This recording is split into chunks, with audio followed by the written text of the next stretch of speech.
मुंबईसह उपनगरात सकाळपासूनच मुसळधार पाऊस सुरू आहे। आज दिवसभरात मुंबईला ऑरेंज अलर्ट देण्यात आलाय। मुसळधार पावसामुळे मुंबईतील अनेक सखल भागात पाणी साचण्यास सुरुवात झाली आहे। आता पावसामुळे मुंबईतील लोकल सेवेवर देखील परिणाम झाला आहे। पश्चिम उपनगरात काही वेळ पावसाचा जोर कमी झाल्यानंतर पुन्हा मागच्या 10 ते 15 मिनिटांपासून पावसाचा जोर वाढला आहे। जोरदार पाऊस सुरू असल्यामुळे पुन्हा पश्चिम उपनगरात सखल भागात पाणी भरायला सुरुवात होत आहे। तसेच पावसामुळे मध्य आणि पश्चिम रेल्वेची वाहतूक उशिराने धावत आहे। अंधेरी सबवेने अक्षरशः नदीचे रूप धारण केलंय।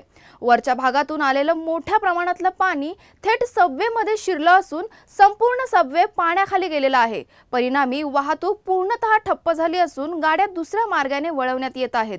यामुळे अंधेरी परिसरात मोठ्या प्रमाणात वाहतूक कोंडी झाली असून नागरिकांना मोठ्या अडचणींचा सामना करावा लागत आहे। प्रशासनाकडून मात्र परिस्थितीवर नियंत्रण मिळवण्यासाठी प्रयत्न सुरू आहेत।